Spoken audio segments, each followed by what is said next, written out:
ዘንድሮ አርሰናል ዋንጫ እንዳይበላ መሰረታዊ 3 መንገዶች ይሄ የጋራ ጥቅም ነው ለሁሉም ሰው ሼር ኮፒ ሊንክ አድርጋ ድረስ የኔ ጌታ የመጀመሪያው ነው ዋነኛው 19ኙም ክለብ ፊርማ አሰባስቦ ከዚህ በኋላ ከአርሰናል ጋር አንጮት በቃ አንጮት ከፈለገ እዛ ሶማሌ ተራይዶ ጮት ይመለከተናል እንዴ ሁለተኛ ከ19ኙም ክለብ ምርጥ ተጫዋች ተመርጦ አመቱን ሙሉ ከነሱ ጋር መጋጠም አልተመቸኝም ካለክ ሰንጋንተራ ሜዳ ተጫውት የኔ ጌታ ነው አይመለከተኝም ሶስተኛና የመጨረሻው አርቴታንና ወሳኝ 3 ተጫዋቾች ፎቶ አሰቅሎ ኳስ እንዳይነኩ ማድረግ በቃ እንዴ ካሁን አስቀዘነኝ ይሄ ቲም ገና እኮ ፕሪሚየር ሊግ ስንጫወት አለው ግን አስፈራኝ የኔ ጌታ ለሁሉ ማለት ሼር ኮፒ ሊንክ አድርገን በቃ አለቀ ፈርዲናንድ ሙዲህ ነፋኒ ኡጋና ሲንጀዳ ሙዲህ ነፋኒ እንዴ ጀማው ሰማችሁ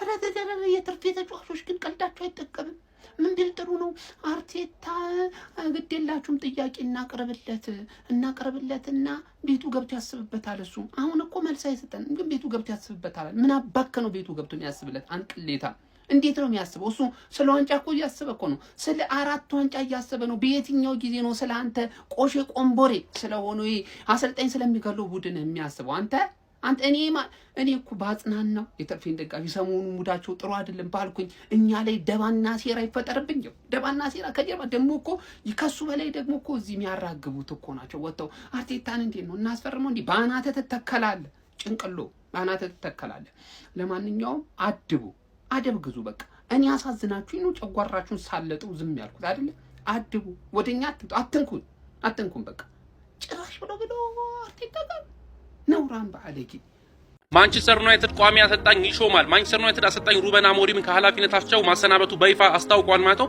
በምትኩ የቀድሞ የክለቡ አማካይና ከ18 ዓመት በታች የቡድኑ አሰልጣኝ ዳረን ፍሌቸር በጊዜያዊ አሰልጣኝነት ቡድኑን ይረከባል ማለት ነው። አሰልጣኝ ዳረን ፍሌቸር የፊታችን ሮብ የሚደረገውን የበርንሌ ጨዋታ የመጀመሪያ ጨዋታው ይሆናል ተብሎ ይጠበቃል ማለት ነው። ማንቸስተር ዩናይትድ በቀጣይ በቋሚነት አሰልጣኝ ለመቅጠር እስከ ውድድሩ ዓመት መጨረሻ ሊጠብቅ እንደሚችል ተገልጿል ማለት ነው። የአሰልጣኝ ሩበን አሞሪም ስንብት ውሳኔ በክለቡ መሪነት ቦታ ላይ ያሉት ኦማር ቤራዳና ጄንስ ዊሎክስ እንደሆነ ተናግሯል ማለት ነው። አሰልጣኝ ነበሩ ጆዜና ቴኑ ምን ነው እነ ትርፌ ፈርጌ ላይ ተኙ። ሚጌል አርቴታ ያሰልጣኝ ከንቱ ሚታወቅበትን ወያልነት ትቶ ሚዜነት ይሰራል በትርፍ ሰዓቱ። ቀጥይ። እኛስ ሚዜ ነበርን የሰርጉ ታዳሚ ከመሆን ይሻላል ቡሌ ለቃቃሚ። ለሺባና ፈላ ሚዜ እንደሆንሽ ሰርጎችን ማዳመቅ ልምዱ ስላለሽ ቀሚስ ገዝቼልሽ ኋላ አስከትዬሽ ሚዜ አረግሻለሁ ምን ታመጫለሽ? ቀጥይ። መች ታውቃለህና የጎራዳ ቅምሻ መሃል ተቀምጠክ ከሁለት ወጠምሻ ሲማተው ነው እንጂ የሚመስሉት ጎረምሳ ወንዶቹ ሴቶቹ ግሪሳ እንዳለ አንድ አይነት ሁሉም የቁም ሬሳ። ጨርሻለሁ። እኔ በአሞሪም መባረር ላይ በሰጠውት ሐሳብ ማለት ነው በጣም ብዙ የዩናይትድ ደጋፊዎች የተረዳችሁኝ አልመሰለኝም። የምሬን ነው የምላችሁ። እኔ ከአብዛኛው የዩናይትድ ደጋፊ በላይ በአግባቡ ዩናይትድን ጠንቅቄ አውቀዋለሁ። የዩናይትድንም ጨዋታዎች በደንብ ጠንቅቄ ተመልክቻለሁ ብዬ አስባለሁ። በደንብ ማለት ነው ጀማው። ይህ ሰውዬ መባረር የነበረበት አሁን አይደለም። ትልቁ ላነሳላችሁ ያሰብኩት ሐሳብ ይሄ ነው ይላችሁ መባረር ከነበረበት ያኔ ማለት ነው ላለመውረድ ሲጫወት ከምንም በላይ ደግሞ ማለት ነው የአውሮፓ ሊግ ፍጻሜ ላይ ደርሶ ዋንጫውን ሲነጠቅ ግሪምስቢ በሚባል ተራ ቡድን ማንነታቸው በማይታወቁ የእንትን ቤት ሰራተኛ የጽዳት ባለሙያ ምናምን በሆኑ ሰዎች ሽንፈትን ሲያስተናግድ የዛኔ ለዩናይትድ ክብር ከፍታ ማንነት ምናምን የሚጨነቁ ቢሆን ማለት ነው ባለሀብቶቹና አመራሮቹ ይቀንሱት ነበር የዛኔ። ይሄንን ጠንቀቃችሁ ወቁ። ይኸውላችሁ የዛኔ ያባረሩት ነበር ስለ ቡድኑ የሚጨነቁ ቢሆን ኖሮ። ያ አይደለም አሁን ዩናይትድ ቤት ውስጥ ያለው ፖለቲካ። አብዛኞቻችሁ የተረዳችሁት ስላልመሰለኝ ነው ለነገራችሁ የመጣሁት።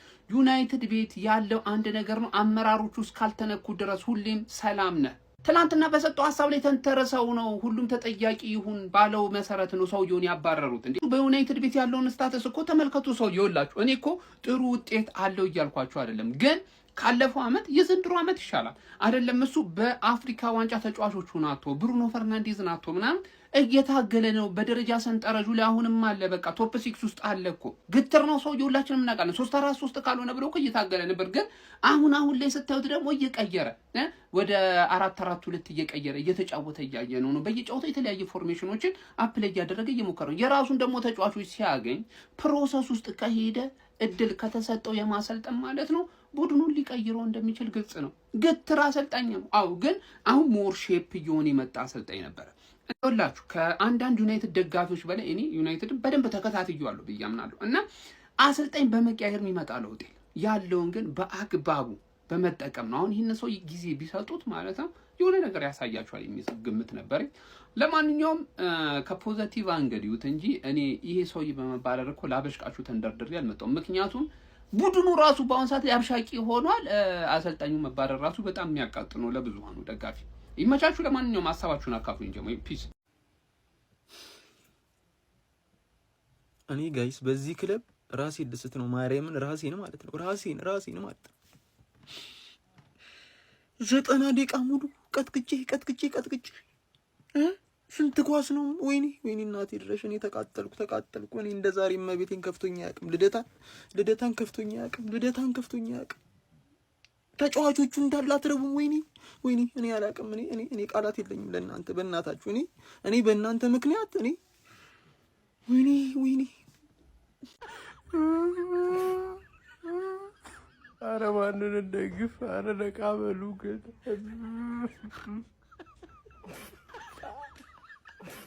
ፋሚሊ ክለባችን ማንቸስተር ዩናይትድ ለጊዜያዊነት ኦሌን ሊሾሙት እንደሆነ እየተነገረ ይገኛል።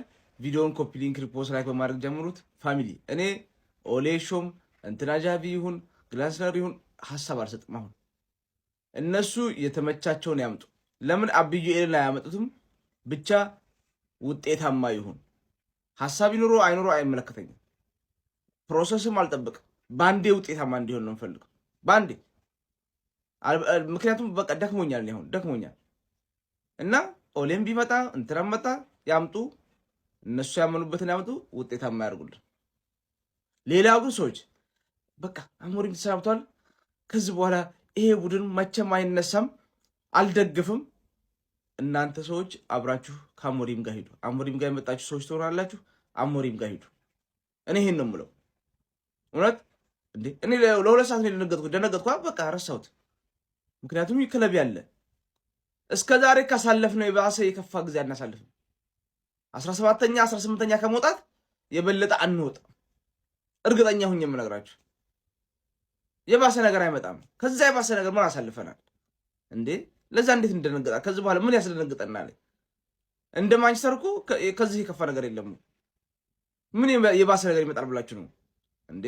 እኛ ብዙ ነገር አላጣንም እንዴ? ተው እንጂ እና ብዙ እሪው አትበሉ፣ አታካብዱ። ያው ደንገጠና ሆነላችን፣ ግን ለጊዜው ነው እንደነገጥነው።